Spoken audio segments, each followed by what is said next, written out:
میرے آقا علیہ الصلوۃ والسلام امت کی کثرت پر دعا فرماتے تھے اور فخر محسوس کرتے تھے.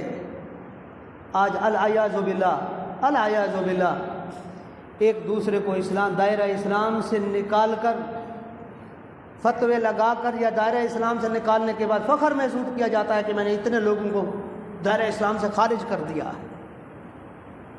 پتہ نہیں کون سے دین کی پیروی ہو رہی ہے. میرے آقا کفار پر اسلام پیش کرتے تاکہ وہ اسلام میں داخل ہو جائے، امت بڑھ جائے.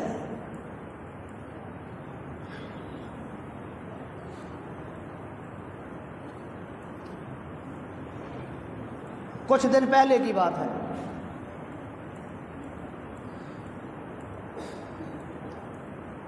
کسی سے کچھ غلطی ہو گئی قرآن پڑھنے میں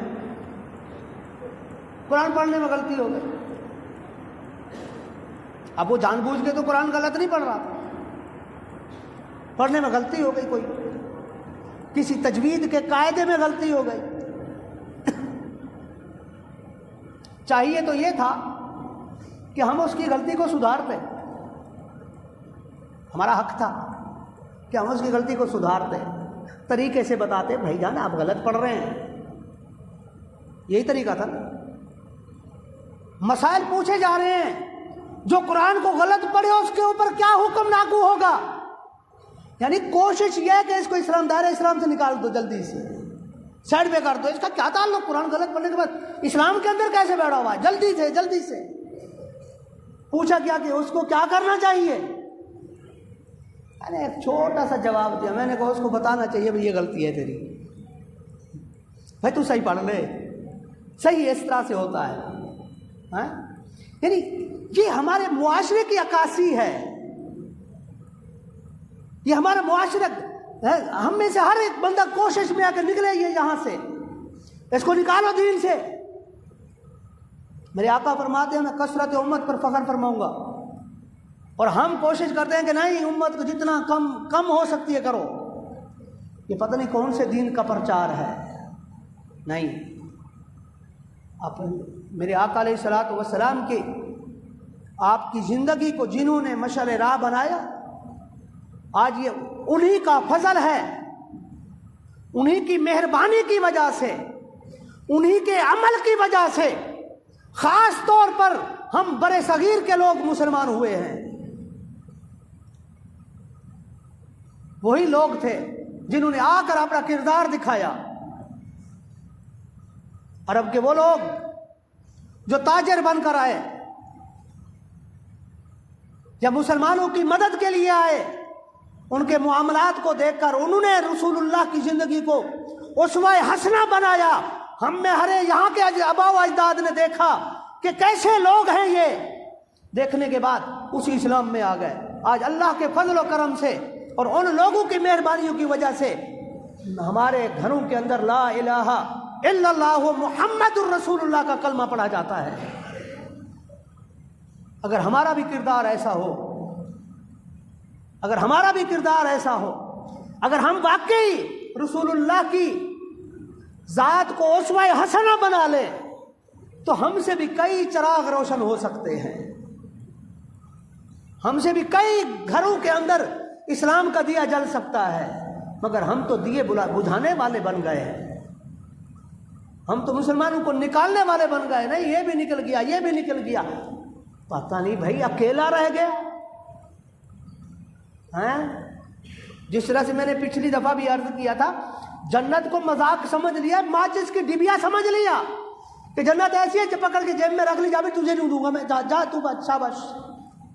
نہیں، اللہ نے کرم فرمایا ہے مسلمانوں کے لیے، اور یہ کرم فرمایا ہے اللہ نے اپنے حبیب کے صدقے میں. اور کیسی جنت، وجنت عرضها السماوات والارض، اور ایسی جنت جس کا طول و عرض زمین و آسمان کے برابر اللہ تعالیٰ نے مسلمانوں کے لیے بنائی. نکال کے اس سے کیا ہو رہا ہے؟ اسلام کو نقصان. اللہ کی قسم اسلام کو کوئی نقصان نہیں ہوتا، اسلام کا کوئی کچھ نہیں بگاڑ سکتا.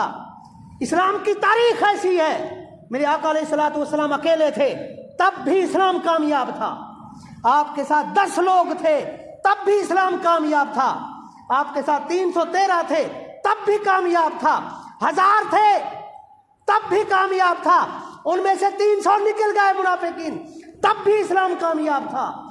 اور اس کے بعد تمام غزوات میں دیکھیے اسلام کبھی بھی ناکام نہیں ہوا۔ یہ ہم مسلمان ہیں جو اسلام کا راستہ چھوڑنے کے بعد ناکامی کی طرف ہیں، اسلام ویسے ہی سر بلند ہے الحمدللہ۔ آپ دیکھیے پوری دنیا کے اندر دیکھیے، سرچ کیجئے، پوری دنیا میں اسلام سب سے زیادہ پھیلنے والا دین ہے۔ کیا میرے یا آپ کے اس عمل کی وجہ سے اسلام کو نقصان ہوتا ہے؟ کچھ بھی نقصان نہیں ہوتا، یہ خام خیالی ہے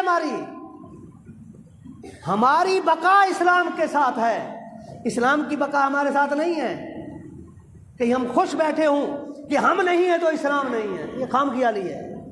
ہماری بقا اسلام کے ساتھ ہے، اسلام ہے تو ہم ہیں، اگر ہم نہیں ہیں تو اسلام پھر بھی سربلند ہے۔ اسی لیے ہماری زندگیوں کے اندر سے رسول اللہ علیہ الصلاۃ والسلام کی زندگی کی خوشبو کا آنا ضروری ہے۔ ہم گھر میں ہوں، اپنے بیوی بچوں کے ساتھ ہوں، ماں باپ کے ساتھ ہوں، یا دوسرے رشتہ داروں کے ساتھ ہوں، پڑوسیوں کے ساتھ ہوں، ہمارے معاملات ایسے ہوں لگے کہ یہ مسلمان ہیں، لگے کہ یار رسول یہ ایسے ہیں تو ان کا رسول کیسا ہوگا، یہ ایسے ہیں تو ان کا نبی کیسا ہوگا۔ اگر ہم ایسے بن گئے تو ہر جگہ پہ چراغ جلیں گے، پھر روشنیاں ہوں گی، پھر جب روشنیاں آتی ہیں تو اندھیرے چھٹتے ہیں، جب اندھیرے چھٹتے ہیں تو دنیا میں کامیابیاں ہی کامیابیاں ملتی ہیں۔ اللہ تبارک و تعالی ہم سب کو دین اسلام پر عمل کرنے اور رسول اللہ علیہ الصلوۃ والسلام کی صحیح معنوں میں پیروی کرنے کی توفیق عطا فرمائے۔ وآخر دعوانا ان الحمد للہ رب العالمین۔